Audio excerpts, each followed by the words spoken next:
રંગરસિયાના આજના એપિસોડમાં આપનું હાર્દિક સ્વાગત છે. મિત્રો, આજનું આ જે એક્ઝિબિશન છે તે ઇન્દુભાઈ પારેખ આર્કિટેક્ચર કોલેજમાં યોજાયેલું છે. આ એક્ઝિબિશનમાં રાજકોટના નામાંકિત કલાકાર શ્રી સુરેશ રાવલના વોટર કલરથી બનાવેલા ચિત્રો અહીંયા જોવા મળશે. મિત્રો, સુરેશભાઈ રાવલ એટલે ગુજરાત લેવલનું નહીં પણ એક ઇન્ટરનેશનલ લેવલનું નામ છે. તો સુરેશભાઈ રાવલના આજે લગભગ 70થી 80 જેટલા ચિત્રો અહીંયા વોટર કલરમાં દર્શાવેલા છે. તો મિત્રો, રંગરસિયાના આજના એપિસોડમાં આપણે સુરેશભાઈ સાથેની મુલાકાત પણ લેશું અને એમના ચિત્રો પણ માણશું. ધન્યવાદ. નમસ્કાર મિત્રો, આજે અહીંયા આર્કિટેક્ચર કોલેજ અને ઇપ્સા દ્વારા જે રાજકોટના રિનોવેન્ટ ચિત્રકાર શ્રી સુરેશ રાવલનું ચિત્ર પ્રદર્શન છે એમાં અમે સૌ આવ્યા છીએ. સુરેશભાઈ વિશે તો આપણે કેટલી બધી વાતો કરીએ, કેટલું બધું કહીએ, એમના ચિત્રો વિશે કેટલું બધું કહીએ, કારણ કે સુરેશ માત્ર ચિત્રકાર નથી પણ એમ કહીએ કે એક સારા ચિત્રના તજજ્ઞ પણ છે. અમે વારંવાર એમને ચિત્રો વિશે વાત કરતા પણ સાંભળ્યા છે. એમ આપ જોઈ શકશો કે આ ચિત્રોમાં પણ ભલે એ વોટર કલર અને લેન્ડસ્કેપ હોય છતાં પણ એ ચિત્રોની અંદર કેટલી બધી વિવિધતા છે. એટલે એમાં રંગની વિવિધતા છે, એમાં કમ્પોઝિશનની વિવિધતા છે, એમાં કેટલીક રંગો દ્વારા લાવવામાં આવેલી ટ્રાન્સપરન્સીની વિવિધતા છે, કેટલીક ફોર્મની વિવિધતા છે. એક ચિત્રકાર છે એ રંગરેખા સાથે પોતાનો કેવી રીતે નાતો જોડે અથવા કેવું તાદાત્મ્ય એની સાથે કેળવી શકે એના માટે ક્યાંક ઉદાહરણરૂપ આપણે લઈ શકીએ એવા આ બધા ચિત્રો છે. અને એ ચિત્રોનું પ્રદર્શન અહીંયા થાય છે એ આ કોલેજના વિદ્યાર્થીઓ માટે, રાજકોટના કલા જગત માટે અને એક ચિત્રકાર માટે તો છે જ છે, પણ એ સૌ માટે એટલે કે કલા જગત માટે પણ એક આ સરસ ઇવેન્ટ છે. અને એ ઇવેન્ટને રાજકોટ ખૂબ જ સારી રીતે માણશે, વધાવશે એવી મને આશા છે. હું ચિત્રકાર મિત્ર સુરેશ રાવલને ખૂબ ખૂબ મારી શુભેચ્છાઓ પાઠવું છું. ધન્યવાદ.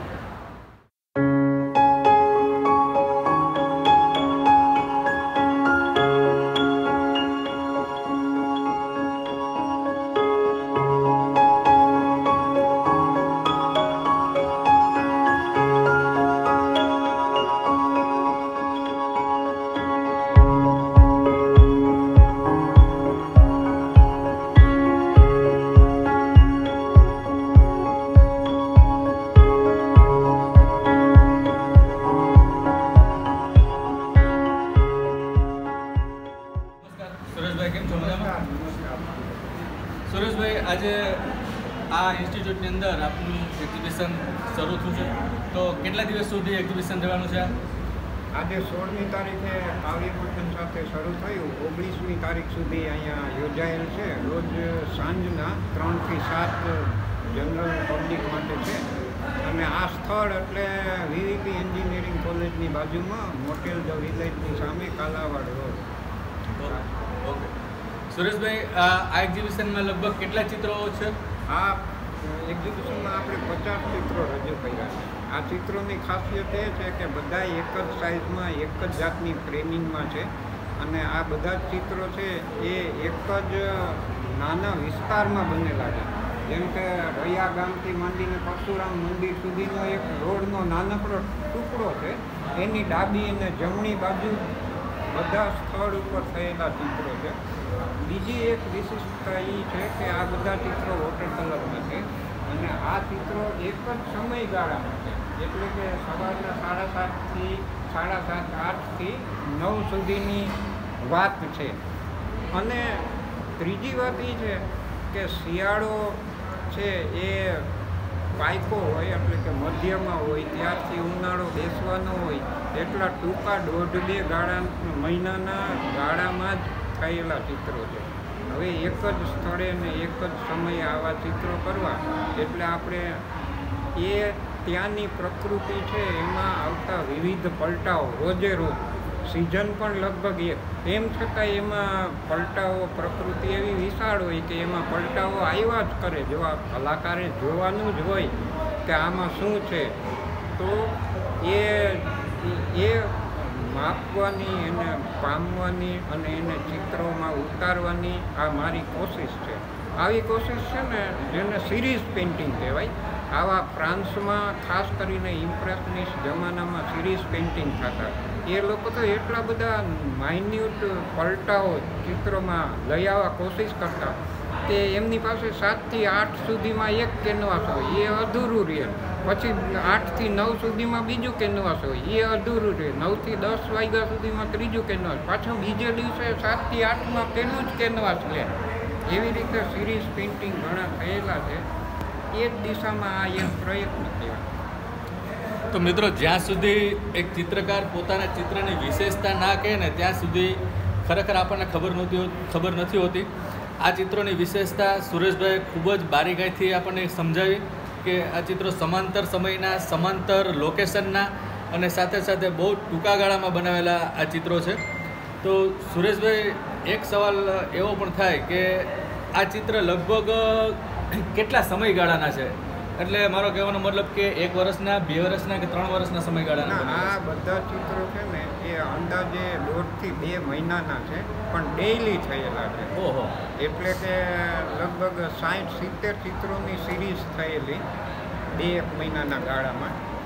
અને એ ચિત્રોમાંથી થોડા 5-10 બાદ કરીને બાકીના સિલેક્ટેડ 50 મૂકેલા છે. એટલે દરરોજનું એક ચિત્ર આપણે ગણીએ એટલે એક સરેરાશ એક્સરસાઇઝ જેવું વર્ક સુરેશભાઈએ રજૂ કર્યું. અને દરેક ચિત્રમાં આપણને કંઈક ને કંઈક નવીનતા, અને ખાસ તો સુરેશભાઈના ચિત્રોમાં મને ગમતી વાત હોય ને તો જે વાતાવરણ જે ચિત્રમાં જે ઝીલાય છે ને એ બહુ આબેહૂબ સુરેશભાઈ ચિત્રોમાં વાતાવરણને ઝીલે છે. તો સુરેશભાઈના ચિત્રો આપ ફેસબુકના માધ્યમથી પણ નિહાળી શકશો. સુરેશભાઈના અંગત કલેક્શનમાં પણ આ ચિત્રો હોય છે. તો રાજકોટની જનતાને પણ આ ચિત્ર જોવાનો લાભ મળે. એ બદલ ખૂબ ખૂબ આભાર. Thank you Sureshbhai. Thank you.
બંને વતી જે પ્રયાસ ચાલી રહ્યો છે દર વખતે, આજની મજાની દિવસ વાત એ થઈ કે આજે આટલા બધા સ્ટુડન્ટ્સ મેં જોયા. આ એક્ઝિબિશનમાં આ વખતે એક નવો પ્રયોગ છે, કાવ્ય વાંચન. આ બધી વસ્તુઓ દેવાંગભાઈ સાહેબ સાથે વાત થઈ. ખાસ આ વાત 2 વ્યક્તિઓ માટે ખાસ પ્રસંગ આપણે ઉજવીએ છીએ. એક આપણા શહેરમાં રહેતા ચિત્રકારો જેની ઓળખ થાય આપણને, અને એ ચિત્રકાર કોણ છે એની સમજ આવે. આપણા શહેરમાં રહેતા કવિઓ, એને આપણે ઓળખતા થઈએ, આપણે જોતા થઈએ, આપણે એને મળતા થઈએ, આપણે વિચારતા થઈએ. તો ઇન્સ્ટિટ્યુશનનો અર્થ આપણને ખબર પડશે. ઇન્સ્ટિટ્યુશન એટલે બિલ્ડિંગ નથી, ઇન્સ્ટિટ્યુશન એટલે કોમ્યુનિટી નથી, ઇન્સ્ટિટ્યુશન એટલે એક પારિવારિક વંશપરાગત વ્યવહાર છે જેનાથી એક સંસ્થાન ઊભું થાય. એમાં આપણે બધા આવીએ. ચિત્ર કરતાં આવડે કે ના આવડે એ હમણાં સુરેશભાઈની જોડે આપણે વાત કરીશું. તારે હું સુરેશભાઈનો પરિચય આપું. સામાન્ય કે એમએસસી ભણવું, કેમેસ્ટ્રી ભણવું, એકાઉન્ટ સેક્શનોમાં કામ કરવા, ગવર્મેન્ટ અધિકારીઓ જોડે વાત કરવી ના કરવી. કેમેસ્ટ્રી ભણ્યા ત્યારે મેં 2 દિવસ વિચાર્યું કે કેમેસ્ટ્રીનો મતલબ શું. રાસાયણિક શાસ્ત્ર કે જે કંઈ થતું હોય તો એ જે કેમેસ્ટ્રી ભણ્યા એમાં એમને કામ ના કર્યું, પણ એમને એમના કલરની કેમેસ્ટ્રી ભણી અને એ કલરની કેમેસ્ટ્રીથી અત્યારે આપણી સામે એ સ્થળ જીવતું છે. કદાચ કાલે નહીં હોય. આ એક્ઝિબિશન કરવાનો મતલબ જ એ કે તમે જ્યારે જોશો ત્યારે એ સ્થળ જીવતું છે, કાલે નહીં હોય.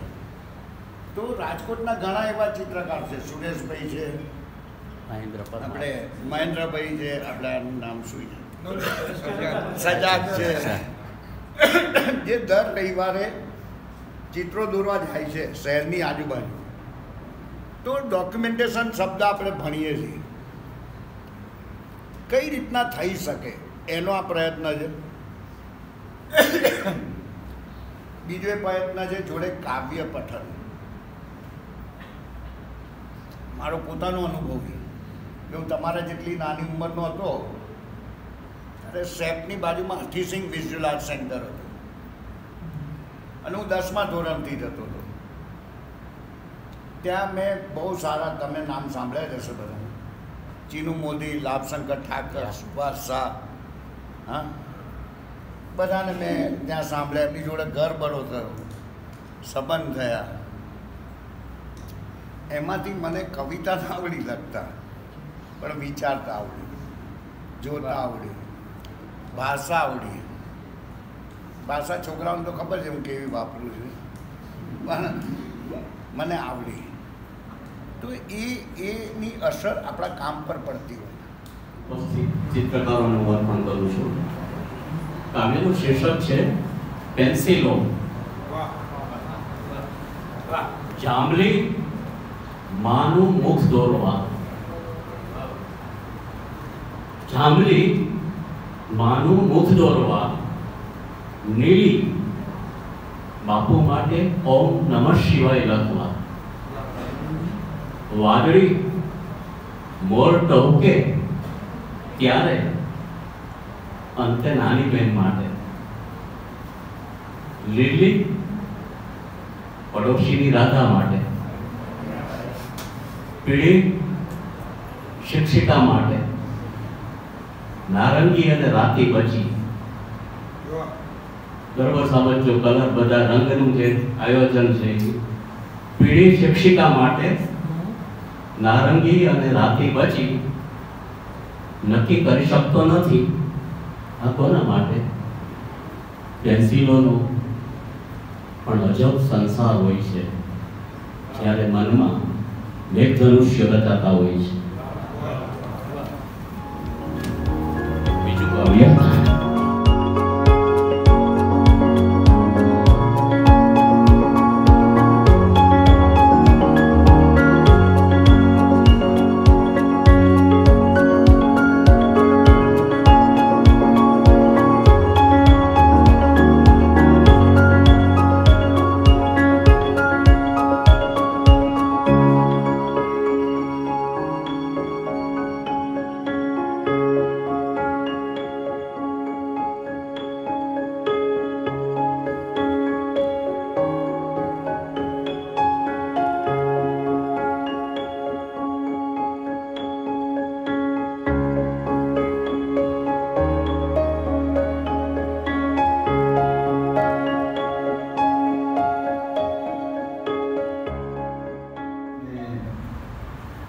એટલા બધા વિદ્યાર્થીઓ આજે સામે બેઠા છો એ ખરેખર આનંદનો વિષય છે.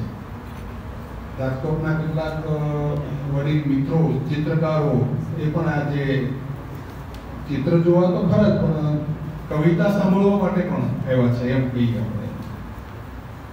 તમને એમ થતું હશે કે આ મિત્ર જે આપણને અત્યારે સંભળાવી રહ્યા છે એ કોણ છે એવું તમને થતું હોય ને સતત.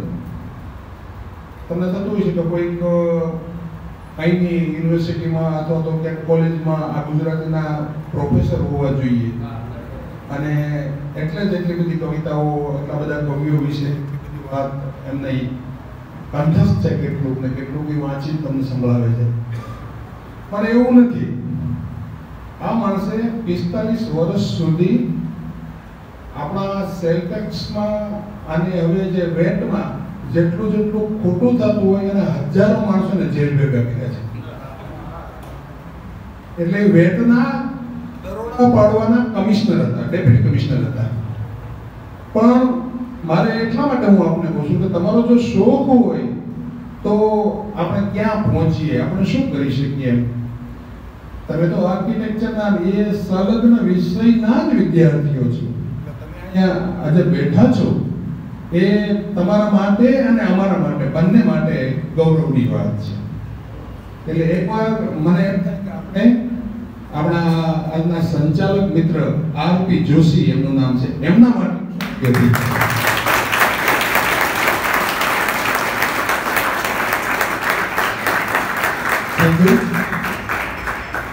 બીજી વાત તમને એ કરવી છે કે કવિ, તમને અત્યાર સુધી થોડું એવું પણ થયું હશે કે કવિ કોણ હશે, કેવા હશે, શું હશે, કેમ હશે એવું. પણ તમને હવે ખબર પડી ગઈ છે કે આ તો જે આપણે છીએ એ માયલા જ છે. આપણી જેવા જ પેન્ટ શર્ટ પહેર્યા છે, આપણી જેમ જ એને કાળવાળા છે, આપણી જેમ જ કેટલાક છે. હે શતરૂપા, આ બધા વિશેષણ છે. કોઈને આપણે આ તું આ છો, તે છો એમ બધું જે કહીએ ને, એમાં આ તમારે ગઝલ માટેના બધા વિશેષણ છે, એમ તમારે એને સમજવાનું છે કે રૂપ અરૂપા હે શતરૂપા ભવ્ય ગઝલ ગુજરાતી, તું જ છલકતા અમિયલ ફૂપા ભવ્ય ગઝલ ગુજરાતી. રૂપ અરૂપા હે શતરૂપા ભવ્ય ગઝલ ગુજરાતી, તું જ છલકતા અમિયલ ફૂપા ભવ્ય ગઝલ ગુજરાતી. અને આ ગઝલ શું છે કે તું કેદારો, તરત જ નરસિંહ આપણને યાદ આવે કે તું કેદારો, તું મંજીરા, તું જ ચદરિયા જીની. જાણકાર મિત્રો છે ને તરત જ ખબર પડી જાય કે આ કેદારો એટલે નરસિંહ છે, મંજીરા એટલે મીરા છે, ચદરિયા જીની એટલે કબીર છે. એના જે એમની જે ઓળખ છે એ ઓળખના પ્રતીકોથી આ વાત એમના માટે કરી છે કે તું કેદારો, તું મંજીરા, તું જ ચદરિયા જીની, રે ભજનોની નિત્ય અનુપા ભવ્ય ગઝલ ગુજરાતી. રે ભજનોની નિત્ય અનુપા ભવ્ય ગઝલ ગુજરાતી. ને આપણા ગુજરાતી ગઝલના જે પ્રારંભથી શરૂ કરીને એક ગઝલ સ્થિર થઈ ત્યાં સુધીના કેટલાક કવિઓ: બાલાશંકર, સાગર, શૈદા, મરી, ઘાયલ આદિ. બાલાશંકર, સાગર, શૈદા, મરીજ, ઘાયલ, આદિલ, મનોજ, મોદી, શ્યામ સ્વરૂપા ભવ્ય ગઝલ ગુજરાતી. મનોજ, મોદી, શ્યામ સ્વરૂપા ભવ્ય ગઝલ ગુજરાતી. ને તું ચંદા, તું સનમ, છાંદસી. આ પણ કેટલીક વિશેષતાઓ જે આપણા કવિઓની છે એ વિશેષતાઓ આમાં છે કે તું ચંદા, તું સનમ, છાંદસી, તું ગિરનારી ગુહા, સુફીઓમાં તું સ્પંદન છુપા ભવ્ય ગઝલ ગુજરાતી. સુફીઓમાં તું સ્પંદન છુપા ભવ્ય ગઝલ ગુજરાતી. તું ચંદા, તું સનમ, છાંદસી, તું ગિરનારી ગુહા, સુફીઓમાં તું સ્પંદન છુપા ભવ્ય ગઝલ ગુજરાતી. ને અર્થા, વ્યર્થા, સત્ય સમર્થા, તું રમ્યા, તું રંભા. આ ગઝલ છે એટલે ગઝલના માટેના આ બધા વિશેષણ છે એ તમે જુઓ તો તમને એમ થાય કે આ ગઝલની ભવ્યતા કેવી હશે. કે અર્થા, વ્યર્થા, સત્ય સમર્થા, તું રમ્યા, તું રંભા, તું મારી ભાષામાં ભૂપા ભવ્ય ગઝલ ગુજરાતી. તો તું મારી ભાષામાં ભૂપા ભવ્ય ગઝલ ગુજરાતી. રૂપ અરૂપા હે શતરૂપા ભવ્ય ગઝલ ગુજરાતી. તું જ છલકતા અમિયલ ફૂપા ભવ્ય ગઝલ ગુજરાતી.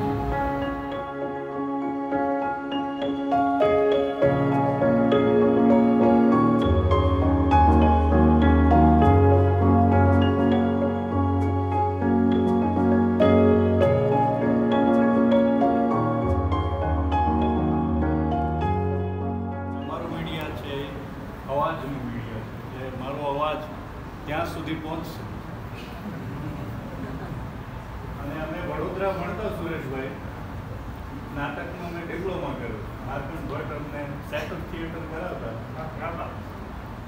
ત્યાં માઇક નહોતું. આજે જેમ આપણે બેઠા છીએ ને એમ જ એક નાટક 3 કલાક આવી જ રીતે ભજવે, અને છેલ્લે ઓડિયન્સમાં બેઠેલા સુધી સંવાદો પહોંચે એના માટે તાલીમ આપવામાં, કે ભાવ એ પકડી રાખવાનો છે પણ વોલ્યુમ કેવી રીતે અપ કરવાનો. આજે સુરેશભાઈના ચિત્રોનું અહીંયા પ્રદર્શન છે. આ પહેલાં મહેન્દ્રનું પણ થયું, જ્યારે હું એક કામ હતું એટલે આવી નહીં શક્યું. પણ એક કવિતા દ્રશ્ય ચિત્ર આપ પીછીને રંગથી દોરો છો, તો મેં શબ્દથી એક દ્રશ્ય દોર્યું છે. એ એમને અર્પણ કરીને શરૂઆત કરું. બહુ નાનકડું કાવ્ય છે, ચિત્ર જ છે, તમને દેખાશે. સફેદ કેનવાસ પર રંગના લસરકા, કાળો સૌથી ઉપર, ટટ્ટાર ઊભા સાગની ટોચે ક્યારેક બેસતો ચંદ્ર, ઝરણું ખીણમાં ખળખળ, તમરાના ગાનમાં શ્વસતું જંગલ, એકાંતે આળોટતું સુમસામ, ઢોળા ઉપર કટકો ખેતર, ખેતર શેઢે ઝૂંપડીમાં ટમટમિયું માંજે આવતીકાલનો સૂરજ.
સીલિંગ ફેનની ધારદાર પાંખો ઓઢે, સીલિંગ ફેનની ધારદાર પાંખો ઓઢે, લોહીઝાડ બનેલી ચકલી ફર્શ પર તરફડે છે અને સામેની દિવાલ પર લટકી રહેલા ક્રોસ પરથી ટપકી પડતું દેખાય છે કરુણાનું એક ટીપું. Thank you.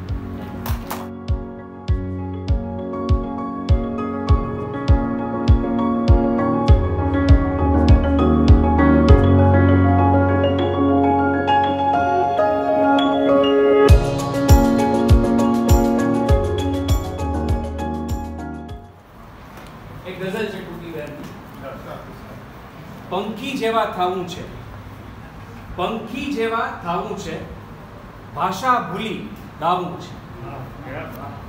પંખી જેવા થાવું છે, ભાષા ભૂલી ગાવું છે. હા પાડે જો કૂવો, હા પાડે જો કૂવો તો દરિયાને જળ પાવું છે.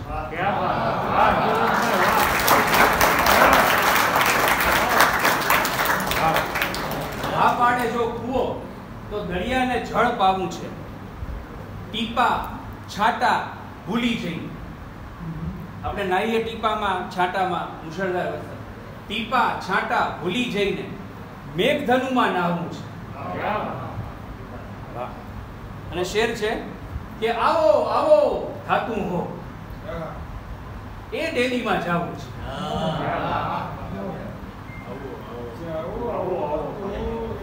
છેલ્લો છે રંગો સઘળા પહેરી લઈ. રંગો સઘળા પહેરી લઈ ફૂલોમાં પથરાવું છે. પંખી જેવા થાવું છે. ભાષા ભૂલી ગાવું છે. અને બીજી એક ગઝલ જે આ બધા જ મિત્રોને અત્યારે એના મનોભાવ આવા ને આવા ક્યાંક હોઈ શકે અને હોવા જોઈએ. વોટ્સએપમાં, ઇન્સ્ટાગ્રામમાં, પર્સનલ ચેટમાં, ગ્રુપમાં નહીં. હથેળી ધરી મેં તમે પણ ધરો છો. પેલો તમારા ડે આવે છે ને, પ્રપોઝ ડે. હથેળી ધરી મેં તમે પણ ધરો છો. કહો આખરે ફેસલો શું કરો છો. હથેળી ધરી મેં તમે પણ ધરો છો. કહો આખરે ફેસલો શું કરો છો. મરી જાય ઈચ્છા બધી સાંજ પહેલા. મરી જાય ઈચ્છા બધી સાંજ પહેલા તમે તારલાઓ નકામા કરો છો.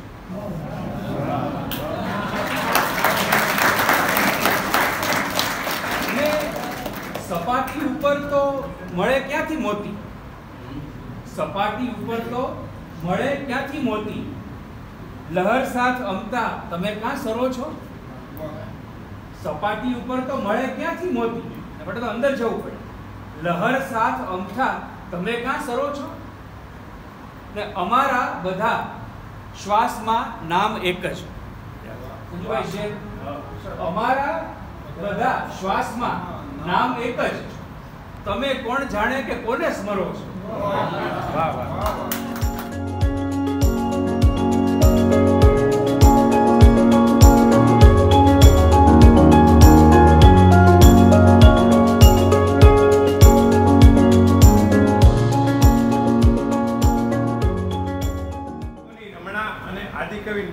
પ્રભાત્યાની શબ્દ લીલાનો આ સમન્વય છે.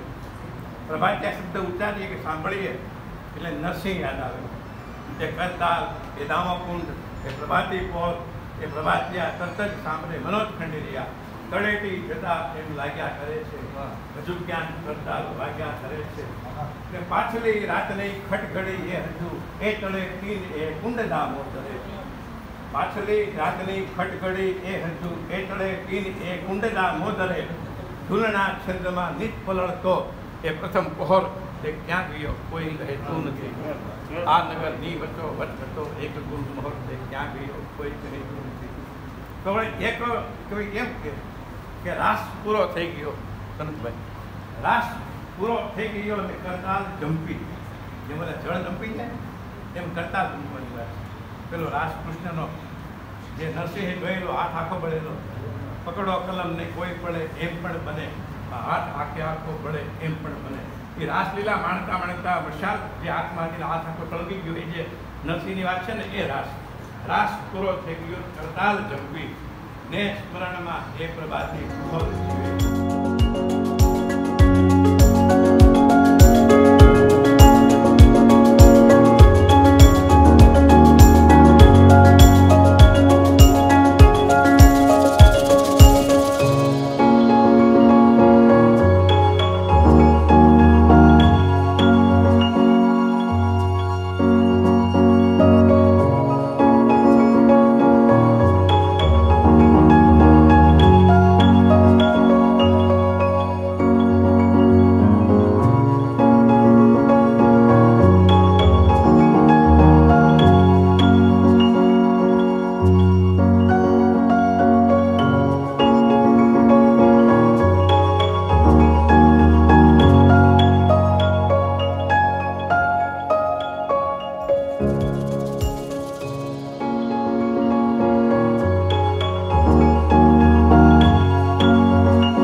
એક વસ્તુ એ સુરેશભાઈ કીધું કે આવો જે સંયુક્ત ઉપક્રમ ગોઠવાય એ આપણા શહેર માટે, આ સંસ્થા માટે અને બધી ફેકલ્ટીના કલાકારો માટે એ ખરેખર નવતર. અમે ઉમેશભાઈને ખ્યાલ છે કે એકવાર આપણી આર્ટ ગેલેરીમાં પણ આવી રીતે રાજકોટ આર્ટ સોસાયટીનું એક પ્રદર્શન હતું, એમાં આવો જ એક પ્રયોગ કર્યો હતો અને બહુ મિત્રો બહુ સરસ રીતે રાજી થયા હતા. આજે પણ તમે જેવા ચિત્રોથી રાજી થાવ એવા જ કવિતાથી રાજી થાવ એવી તમને બધાને શુભકામનાઓ.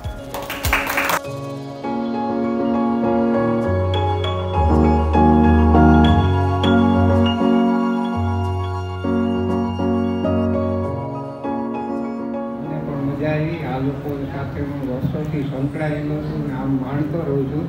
અને આ ઉપક્રમમાં આપણે એમનું ઋણ એ રીતે સ્વીકારવું જોઈએ કે હવેના આવા ઉપક્રમમાં પણ આપણે એમને સહર્ષ આમંત્રણ આપીએ અને આપણું આમંત્રણ સ્વીકારે અને આપણને એમની વાણીનો લાભ મળતો રહે. એ ખાસ કવિ સંમેલન નિમિત્તે સર્વે કવિ મિત્રોનો હાર્દિક આભાર હું માનું છું, આપ સૌ વતી પણ માનું છું, સંસ્થા વતી પણ માનું છું.